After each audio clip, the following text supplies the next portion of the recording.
अच्छा जी, basic 2 assignments हमने अभी तक कवर की हैं, जिसमें एक थी फिल सीरीज़। इसमें हमने बेसिक फंक्शनैलिटी के बारे में सीखा, जिसमें हमने एक सेल से दूसरे में ड्रैग करना और फिर उसकी सीरीज़ बनाना और फिर उसके पैटर्न्स बनाना, और फिर हमने कुछ मंथ्स के नाम लिखे थे और उसको ड्रैग करके देखा था। वो कस्टम लिस्ट के थ्रू हम एडिट भी कर सकते थे ताकि हम अपने यूज़र्स बना सकें। फिर हमने कुछ शॉर्ट कीज़ के बारे में सीखा था और कुछ फार्मूलाज़ की बेसिक्स थी। फिर कुछ फॉर्मेटिंग के बारे में सीखा था। तो इस सारी असाइनमेंट्स करने के बाद हमने मार्कशीट डिटेल में एक पहली असाइनमेंट डिस्कस की थी।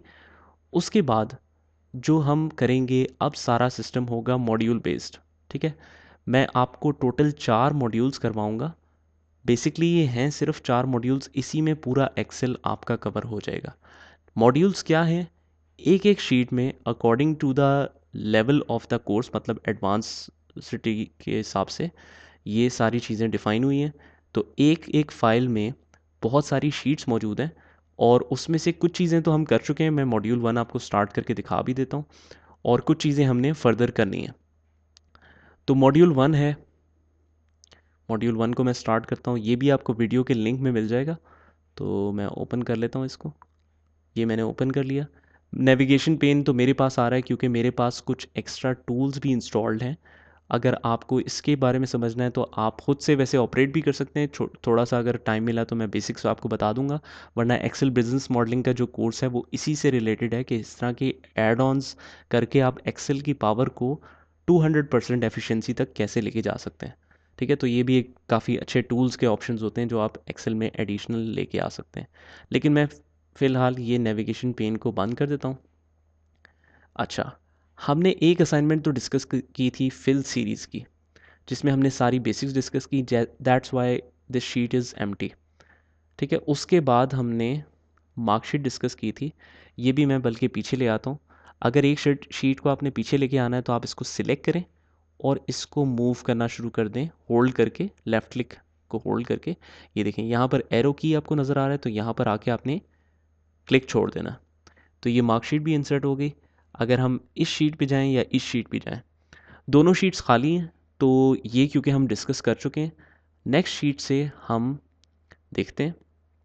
अच्छा, ये आपकी आसानी के लिए, वैसे तो ये भी चीज़ हमने डिस्कस कर ली है फिल सीरीज़ की असाइनमेंट में, कुछ बेसिक लेवल पे कि कुछ शॉर्ट कीज़ क्या होती हैं। जिस तरह मैंने आपको बताया था कि बोल्ड करने के लिए कंट्रोल बी, इटैलिक करने के लिए कंट्रोल आई, अंडरलाइन करने के लिए ये, और फिर बाकी कुछ शॉर्ट कीज़ भी हैं जो कि बड़ी कॉमनली यूज़ होती हैं एक्सेल में। तो ये इसकी आप हेल्प भी ले सकते हैं। और फिर कुछ कीबोर्ड एक्सरसाइजेज हैं जिसमें हम उसके बारे में समझते हैं। अब मेरे पास फॉर एग्ज़ाम्पल ये है सारा डेटा लिखा हुआ है। मैं अभी पहले सेल पे हूँ, लेकिन मैं चाहता हूँ कि अगर कंटिन्यूस डाटा लिखा है और डाटा में कोई ब्रेक नहीं है, तो आप डायरेक्टली पहले सेल से लास्ट सेल जहाँ पर डाटा ख़त्म होता है वहाँ तक कैसे आएंगे? आप कंट्रोल दबा के डाउन एरो की दबाएंगे तो साथ ही आप सबसे डाउनवर्ड्स आ जाएंगे।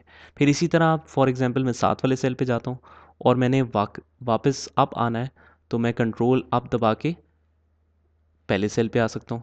ये तब है जब डेटा में कोई ब्रेक नहीं है। इसी तरह यहाँ पर, इसी तरह यहाँ पर।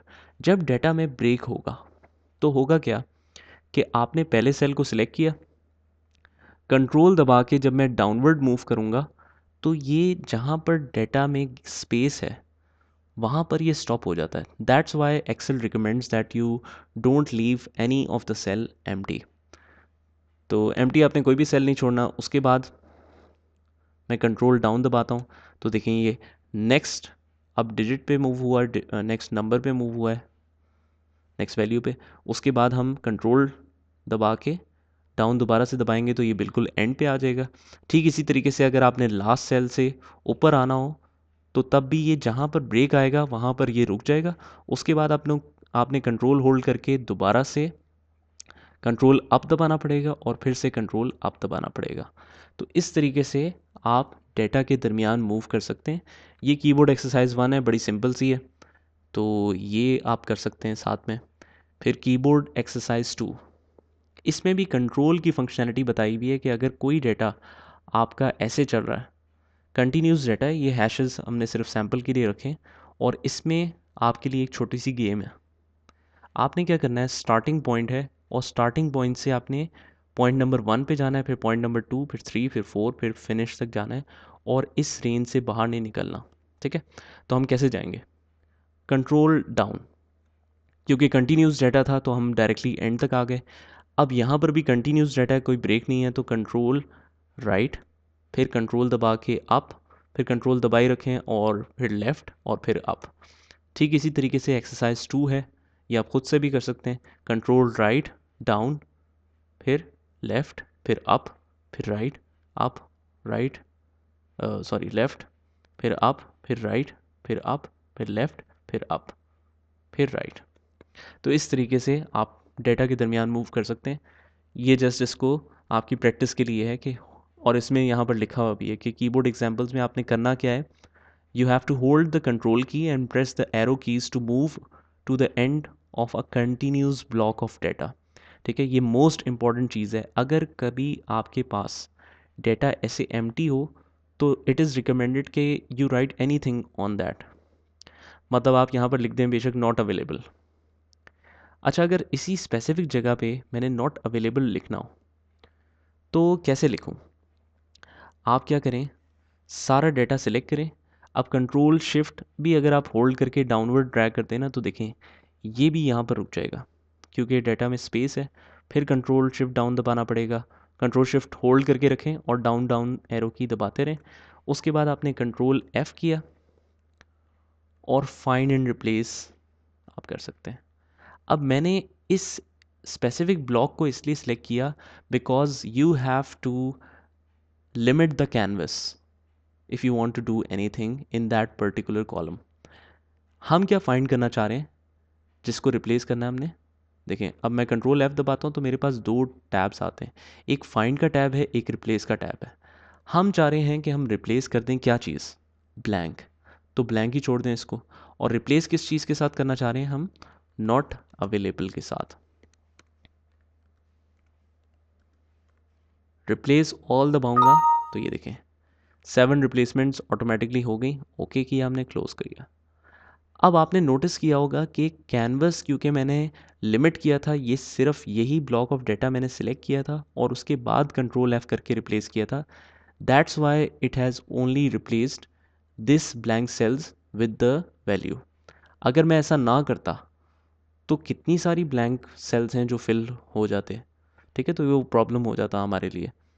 तो इस तरह की सिचुएशंस में आपको जब किसी स्पेसिफिक कॉलम, किसी स्पेसिफिक रो में डेटा रिप्लेस करना है तो आपको पहले वो सिलेक्ट करना चाहिए और फिर कंट्रोल F दबा के आप जो भी चाहें फंक्शनैलिटी यूज़ कर सकते हैं। तो इसी तरह से कुछ कीबोर्ड शॉर्ट की कट 3 भी है कीबोर्ड एक्सरसाइज। इसमें क्या है कि सिलेक्ट मी, मतलब कि ये पूरा ब्लॉक ऑफ डेटा आपने अगर इकट्ठा सिलेक्ट करना है तो आप क्या करेंगे? मैं पहले सेल पे हूँ, मैं क्या करूँगा, मैं कंट्रोल शिफ्ट दोनों होल्ड करूँगा और राइट की तरफ मूव करूँगा तो ये कंटिन्यूस ब्लॉक ऑफ डेटा के एंड तक मूव करेगा और फिर कंट्रोल शिफ्ट होल्ड करके आप डाउनवर्ड ड्रैग करेंगे तो ये पूरा सिलेक्ट कर लेगा। दैट मीन्स कि अगर किसी भी ब्लॉक ऑफ डेटा को आपने सिलेक्ट करना है तो आप एक सेल को सिलेक्ट करें और control shift right and down ऐसे सिलेक्ट कर सकते हैं। अगर सिर्फ सिंगल ब्लॉक ऑफ डेटा है तो कंट्रोल शिफ्ट राइट तो दबाने की ज़रूरत नहीं है, फिर आप क्या दबाएंगे? सिर्फ कंट्रोल शिफ्ट डाउन। ठीक है, तो बिल्कुल सिंपल सी चीज़ है। तो ये आप प्रैक्टिस करें, उसके बाद हमारी नेक्स्ट असाइनमेंट आएगी वी लुकअप से रिलेटेड और बड़ी ज़बरदस्त मज़ेदार फंक्शनैलिटी है। तो यहाँ तक आप कवर कर लें, उसके बाद हम, और जो पिछली भी चीज़ें आप रिवाइज़ कर लें, उसके बाद हम आगे चलते हैं।